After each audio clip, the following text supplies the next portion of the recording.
el gobierno de la República plantea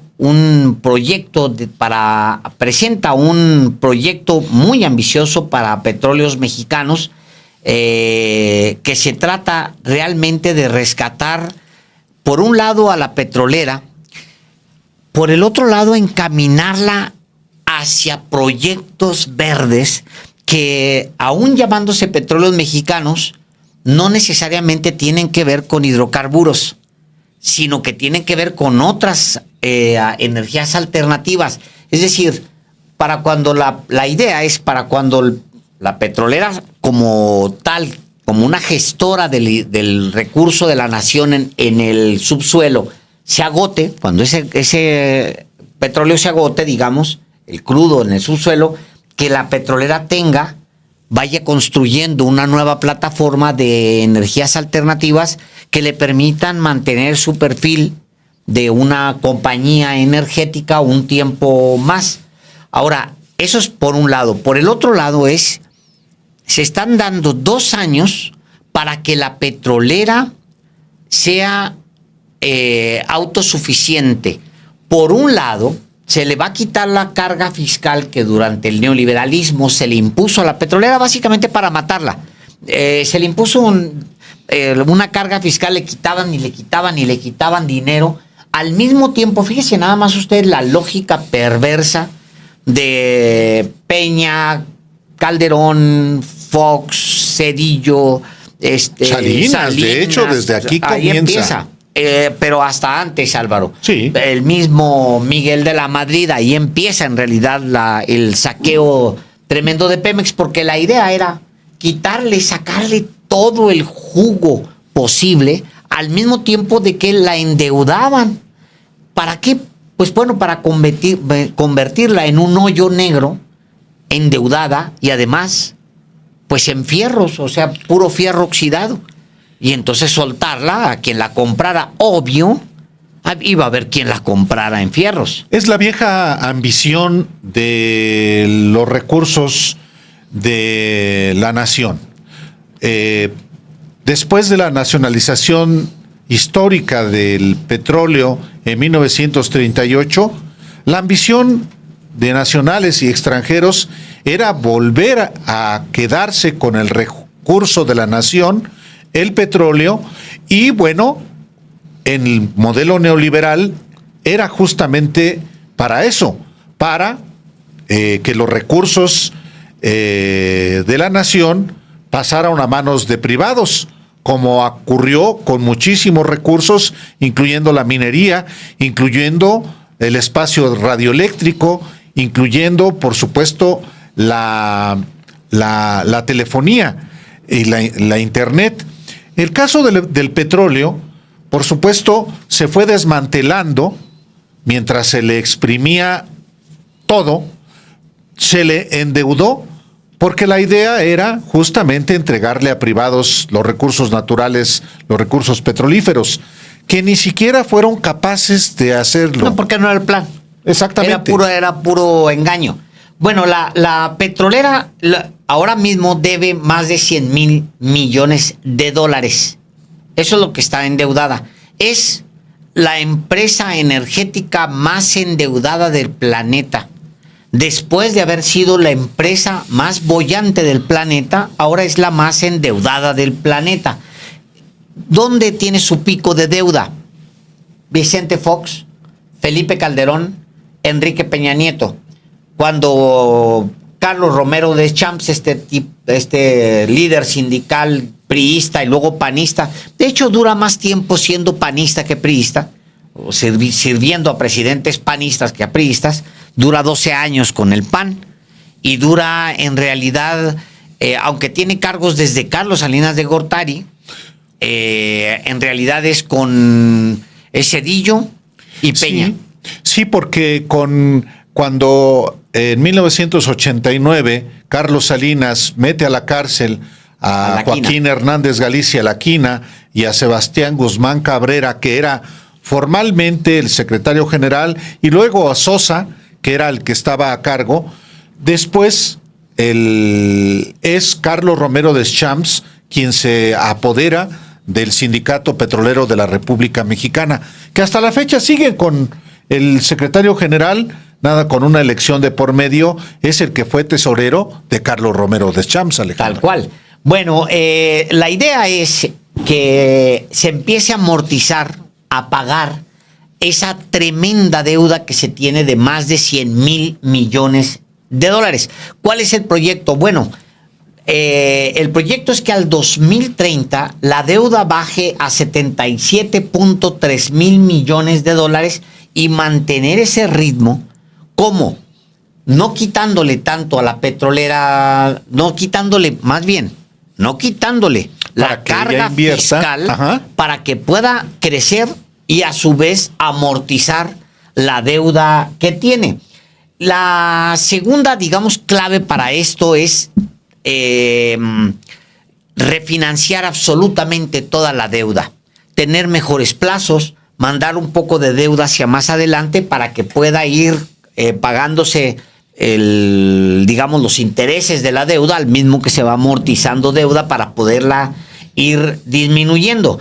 Y luego se planea vías alternas para que alcance financiamiento. Por ejemplo, se había visto ya había anunciado, no me acuerdo si Banobras, 250,000 millones de pesos para inyectarle en proyectos. La idea es inyectar proyectos, hacerla viable. Y también yo leí ayer un texto de ayer, te voy a decir, de ayer 4 de agosto, donde decía Wall Street Journal, con información de la misma petrolera, que estaban considerándose ahorros, incluso adelgazando personal, no sindicalizado, sino de confianza. Y yo creo que ahí tiene que ver un poco, Álvaro, lo que también la presidenta señalaba hoy, aunque no dio mucha información, con respecto por ejemplo, todos estos María Amparo Cázares que hay dentro de la institución. Sí, los que están pensionados con pensiones, valga la redundancia, multimillonarias. También eso va dentro de este mismo paquete. Sí, efectivamente. Lo que hoy por la mañana presentó el gobierno de la República, encabezado por la presidenta Claudia Sheinbaum, fue efectivamente un plan para hacer una vez más que Pemex sea una empresa fuerte y que contribuya como palanca de desarrollo, pero ya sin las cargas que se le habían impuesto desde hacía décadas. Hoy lo que anuncia la presidenta es primero que en 2027, como tú bien decías, Alejandro, Pemex quedará libre de la tremenda carga fiscal que le impuso la Secretaría de Hacienda desde el inicio del modelo neoliberal con Miguel de la Madrid. Luego, que el gobierno de México será su respaldo para cubrir sus obligaciones financieras de corto y mediano plazo, pero hasta el 2025, 2026, el 27 ya quedará libre. Y luego buscar mantener el equilibrio fiscal por su cuenta. La tercera es que volverá a su producción tradicional, que es el petróleo, el gas, la gasolina, el diésel, efectivamente también creación de fertilizantes, pero agregará ahora, eso también es lo muy importante, y tú lo subrayabas, Alejandro, nuevas energías.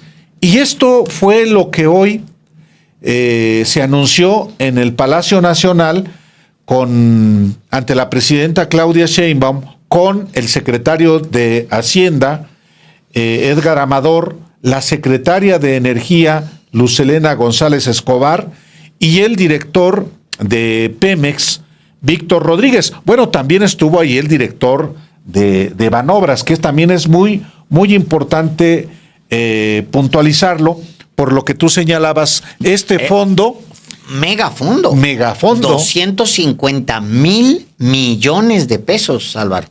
Sí, Pemex va solita, dijo la presidenta Claudia Sheinbaum esta mañana, y dijo que es un cambio histórico para esta petrolera que alguna vez fue el orgullo de México y que se vio acosada por los gobiernos neoliberales. El gobierno presentó la estrategia integral de capitalización y financiamiento para Pemex con el objetivo de apoyar a la empresa del Estado hasta 2027, como le decíamos, para que pueda enfrentar su alta carga de deuda y presión financiera. La presidenta de México pretende disminuir de aquí al 2030, es decir, en su sexenio, el saldo de la deuda de Pemex a casi 28,000 millones de dólares. Esto comparado con la cifra alcanzada en 2019, pues se presentó una gráfica que mostraba que el saldo de la deuda en 2019 fue de 105,000 millones de dólares, pero su proyección es que para el 2030 quede en solo 77,000 millones de dólares. Si te parece, Alejandro, escuchemos a lo que la presidenta Claudia Sheinbaum informó esta mañana como parte de este plan integral. Llevamos ya muchos meses trabajando cada semana con Petróleos Mexicanos, Secretaría de Energía y Secretaría de Hacienda. Ha sido un trabajo muy intenso, de mucho detalle, de revisión de la parte financiera, operativa, de exploración y producción, de refinación, de petroquímica, de nuevos negocios, vamos a decirle así, o nuevas oportunidades de Pemex para otras acciones adicionales al petróleo u otras alternativas diferentes al petróleo.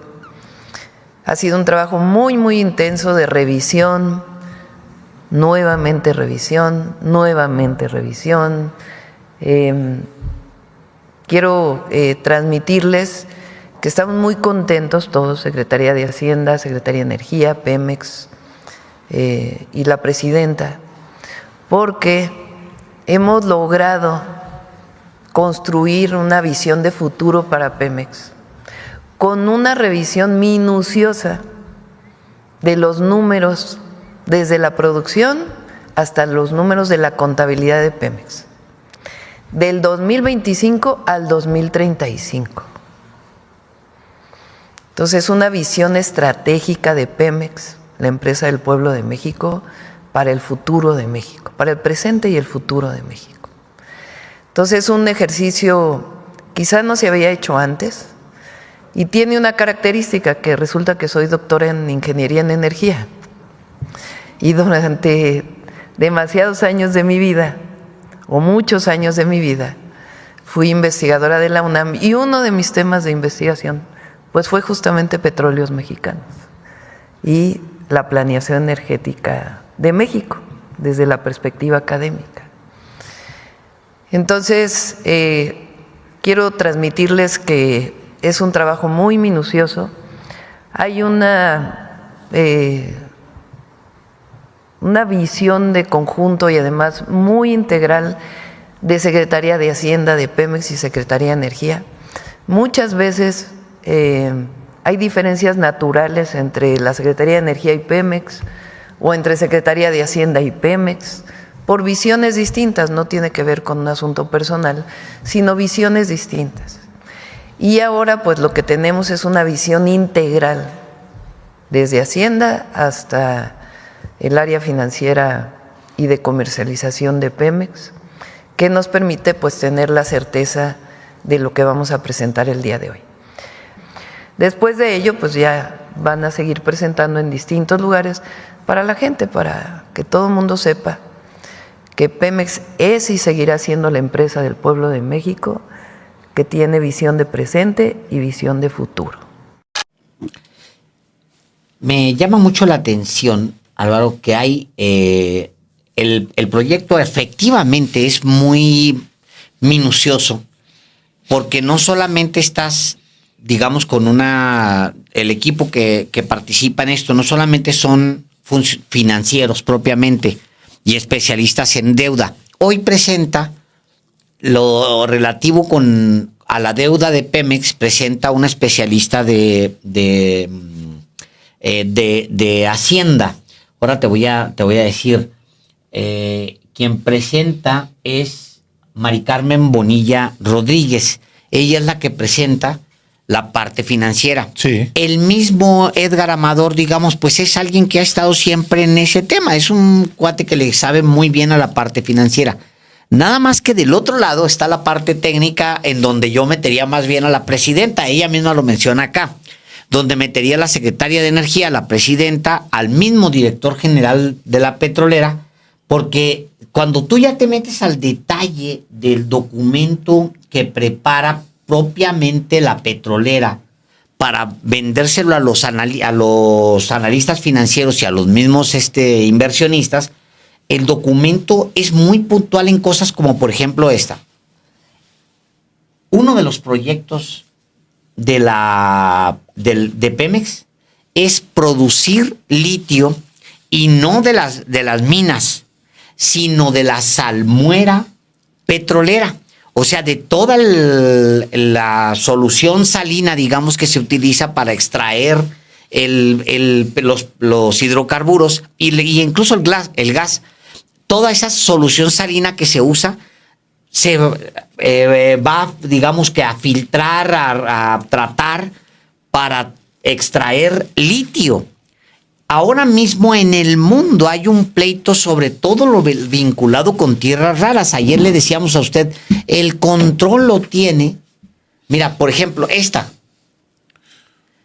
Hay 5 campos viables para el aprovechamiento industrial de litio.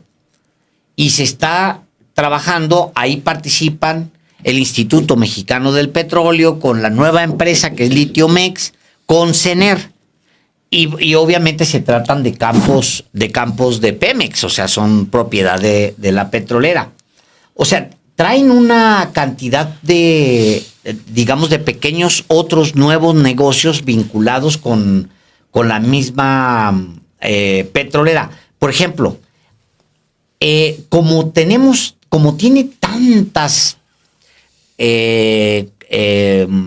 posibilidades, toda la costa, todo lo que ha desarrollado, toda la infraestructura costera que ha desarrollado la misma petrolera, se van a ofrecer servicios logísticos a terceros: remolque, amarre, traslado de personal, almacenamiento, transporte, entrega de productos, todo eso a partir de por ejemplo, el transísmico, Álvaro. Es una oportunidad para hacerlo. Si tú tienes la posibilidad de ofrecer infraestructura, pues ¿por qué no la ofreces? O sea, ¿por qué no la entregas? Luego, hay otras partes que no se presentaron o se presentaron muy rápido, pero está ampliándose la red de gasoductos de Oaxaca y Tabasco. Van a hacer una conexión maya hacia la península. Que es la que tiene más necesidad y menos infraestructura para el abastecimiento de gas en particular. El Mayacán, ¿no? Es sí. el gasoducto Mayacán. O sea, sí es un proyecto muy grande. Me interesaba, estuve buscando a ver qué reacciones hay hasta ahora, porque luego hay, digamos, luego las reacciones. No lo comentamos aquí. Creo que fue hace unos días, Álvaro, que le aumentan la calificación. ¿Antier? Ayer, Alejandro. Ayer, de hecho, en la noche, cuando salimos de aquí... Es correcto. Le aumenta Fitch la calificación a Pemex. Hoy mismo la propia presidenta, Claudia Sheinbaum, le dice al secretario de Hacienda, bueno, pues a ver, acaba de haber una buena noticia en ese sentido. Pero no lo presumen con fuerza, Álvaro, porque, o sea, Fitch tiene no me acuerdo yo cuánto tiempo tiene castigando a Pemex. O sea, ha estado permanentemente Fitch por años, castigando a Pemex. De repente sale la calificación. Yo la vi pasar de noche, de verdad que no. Por eso mismo la misma presidenta le decía al secretario de Hacienda, oigan, presúmanlo. No, le decía algo así como, hay una buena noticia. Sí. México ha implementado medidas legislativas que permiten a Pemex compartir al límite la deuda con la Secretaría de Hacienda y la transacción PECAP aborda significativamente los vencimientos. Empieza a argumentar que es pues un saneamiento financiero que no es necesariamente de ahorita, Álvaro, Imagínate. No, es un asunto que comenzó con el ayer. Con el presidente López Obrador. En 2019, Pemex tenía una deuda, así la recibió el presidente López Obrador, una deuda acumulada de 105 mil millones de dólares. Sí. 105 mil millones de dólares. ¿Cómo es posible, Álvaro, que se haya creado una deuda de 105 mil millones de dólares cuando Fox, Calderón y Peña tuvieron los picos más altos de extracción de petróleo con precios altísimos? ¿Qué hicieron con ese dinero, Álvaro? Sí, esa es la gran pregunta. Y no solamente eso, la deuda que heredaron, ¿no? Que contrataron y que... sí, es parte de ese manejo irresponsable de los gobiernos neoliberales. Y todavía hay quien dice, hombre, pues está sobreendeudado Pemex. Oye, es como si tú me dejas el coche sin gasolina, sin llantas, y quieres que compita en la Fórmula 1. Sí. Y luego todavía te quejas porque... No, claro, te reclama. Oye, ¿por qué no corre el coche? Cinismo, ¿no? Carajo. Pero oye, Alejandro, efectivamente hoy, además de la presidenta Claudia Sheinbaum, también el secretario de Hacienda, que es aquí muy importante, es que haya habido esta convergencia, porque como decía la propia Claudia Sheinbaum, a veces hay jaloneos entre los equipos, por ejemplo, de Hacienda y de Energía, por razones de sus responsabilidades. Pero el día de hoy el secretario de Hacienda explica también cuál es la relevancia que tiene el tema financiero en este plan integral que busca, pues sí, la soberanía energética de nuestro país. Escuchemos al secretario de Hacienda. Déjenos empezar por este contexto. ¿Qué pasó durante el periodo neoliberal con Pemex? Vean cómo endeudaron a la empresa más importante del Estado mexicano, ¿no? Cómo pasa de un saldo de la deuda de 43.300 millones de dólares en el año 2008 a 105.800 millones en el año 2018. En una década, el saldo de la deuda de Pemex se incrementó en casi 130%.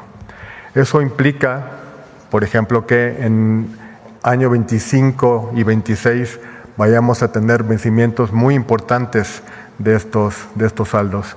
Por eso tenemos que llevar a cabo un esfuerzo conjunto por parte de la Secretaría de Hacienda, la Secretaría de Energía y Pemex para poder atender estos requerimientos que nos ha dejado esta dinámica que implementada en las administraciones anteriores a los gobiernos de la Cuarta Transformación. Ahí tenemos, a partir del 2018, tenemos y hasta la estimación de cierre del 2025, tenemos una reducción de 16% en el saldo de la deuda. Y esta estrategia integral de capitalización y financiamiento nos llevará a que el saldo estimado para la deuda de Pemex en el año 2030 se ubique 26% por debajo del saldo que recibimos en el 2019 a través de una serie de esfuerzos, a través de una serie de operaciones. Ya conocieron ustedes la semana pasada la operación que se llevó a cabo en los mercados internacionales.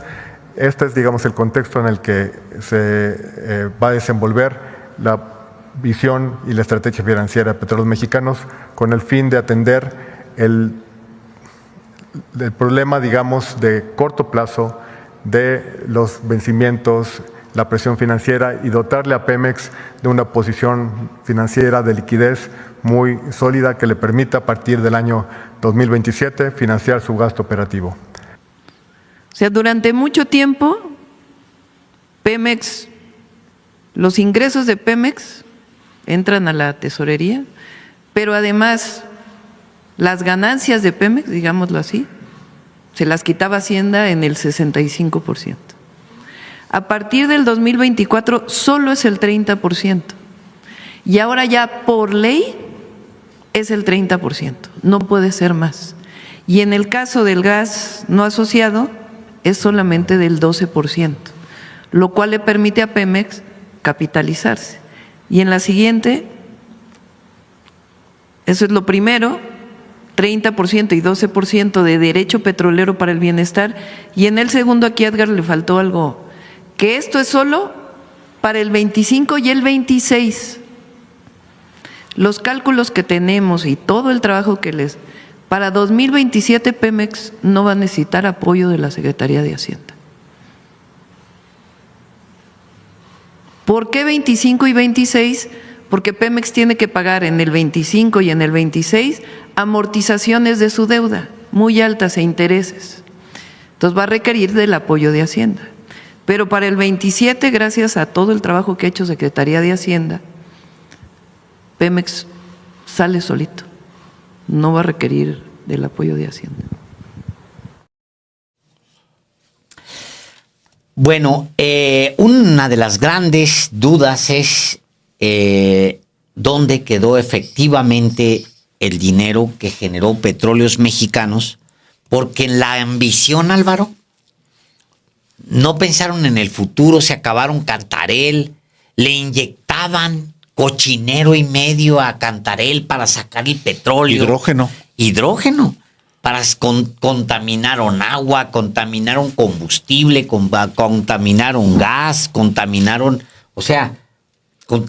todo por la ambición de estarle sacando dinero a Pemex. Bueno, dijeras tú, ok, bueno, había un proyecto de nación donde pues ese dinero se iba a dedicar. No, Álvaro, no hay registro de a dónde se fue tanto dinero que obtuvieron, porque además, al mismo tiempo, estaban endeudando a la petrolera.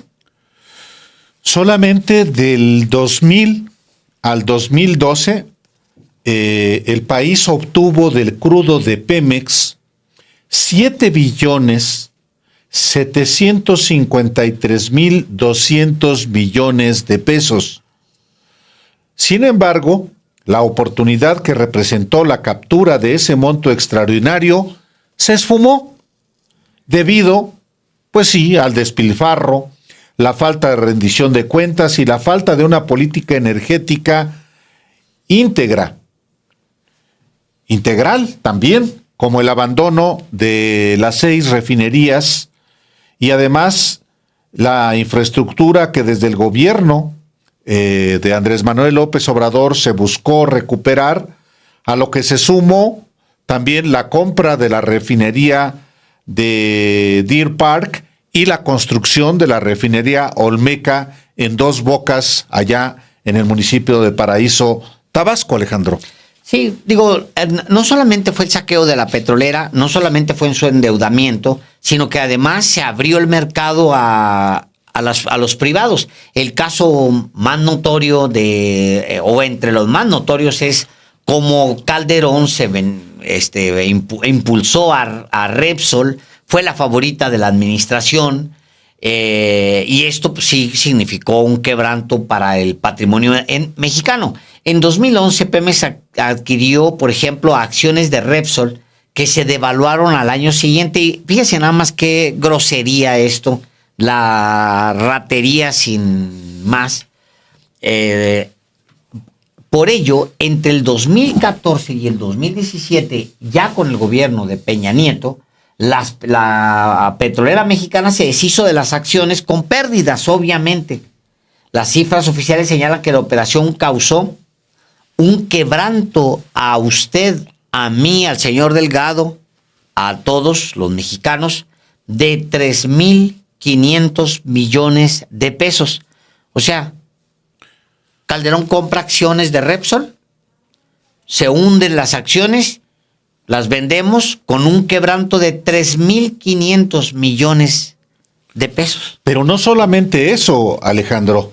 También en la gestión de Felipe Calderón se establecieron los cimientos para el complejo etileno 21, ubicado en Coatzacoalcos, Veracruz, un negocio entre el consorcio Braskem Idesa y Pemex Gas y Petroquímica Básica, que hoy se llama Pemex Transformación Industrial, que consistió en que la compañía subsidiaria de Odebrecht compraría etano a Pemex con un descuento inexplicable del 25% sobre el precio del mercado, lo que hacía muy ventajosa la posición de Pemex. Este negocio, como en su oportunidad informó, sin embargo, específicamente en 2020, pues generó pérdidas y gastos innecesarios a Pemex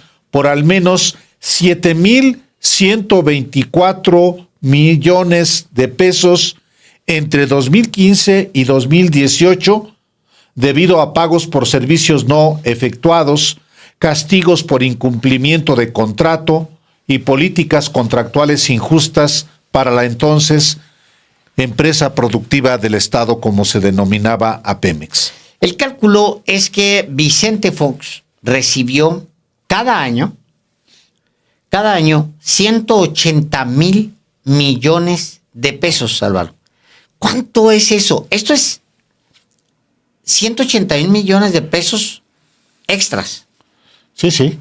Extras. ¿Cuánto es eso? ¿Cuánto costó el AIFA, por ejemplo? ¿Cuánto costó? Nomás para que se dé cuenta usted de qué tamaño es.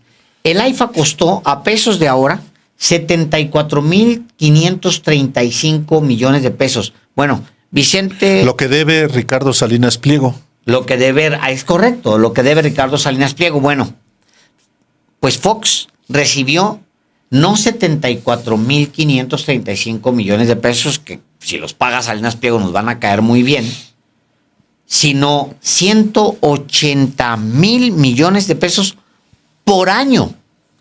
Era tan escandaloso aquello, Álvaro, que hasta siendo, imagínense, uno de los padres del FOBAPROA, Guillermo Ortiz Martínez, pues siendo el director del Banco de México, le reclamó a Vicente Fox porque dijo, pues ¿dónde están los 180,000? ¿Se fueron a dónde? Gasto corriente. Simplemente no se hizo un proyecto, no se armó un plan. ¿Se imaginan ustedes lo que es tener cada año 180,000 millones extras para hacer lo que quieras? Pero además, Álvaro, al mismo tiempo pidiendo más dinero para endeudar Pemex, para mantener Pemex. O sea, una irresponsabilidad tremenda. Decía Guillermo Ortiz Martínez que se había destinado a financiar el gasto de la administración, pero nunca a mejorar la competitividad del país. Imagínate. Sí, de hecho, durante el gobierno de Fox nunca se envió al Congreso de la Unión una propuesta concreta de reforma energética, ni se vinculó de manera convincente a la industria petrolera con el sector energético, como lo documentó en 2016 Roberto Gutiérrez Rodríguez, investigador del Departamento de Producción Económica de la Universidad Autónoma de Metropolitana, plantel Xochimilco, en una entrevista con este medio. El experto señaló la reforma en un documento denominado La Reforma Petrolera de México, 2 sexenios sin política energética, y estableció este académico en este estudio. El expresidente panista, se refiere a Fox, no utilizó los excedentes petroleros para invertir en la industria o en la generación de infraestructura. Por el contrario, los orientó al reforzamiento de la posición internacional del país a través de la acumulación de reservas del Banco de México y contrató más personal y mejor pagado en Pemex. Al inicio de su sexenio, en el corporativo de Pemex trabajaban cerca de 24,000 personas, mientras que con Calderón la cifra subió a 48,000 personas. Es decir, se duplicó la burocracia, gente en el escritorio, no en actividades productivas. Y bueno, lo que usted ya conoce, saqueos conocidos como el Pemex Gate, que se da en el año 2000, el desvío de 1,500 millones de pesos que fueron destinados al sindicato de este señor corrupto, Romero Deschamps, que a su vez lo canalizó al PRI para su candidato perdedor, La Bastida Ochoa, quien, pues, y luego después no hubo un seguimiento al Pemex Gate, lo perdonó, de hecho, Vicente Fox, obviamente, pues porque así era, así la complicidad entre el PRIAN estaba a todo lo que da. En fin, hay mucha información que se va a venir desglosando, señor Delgado, en los siguientes días, en las siguientes horas, porque hay mucho de lo que viene con este proyecto de Petróleos Mexicanos.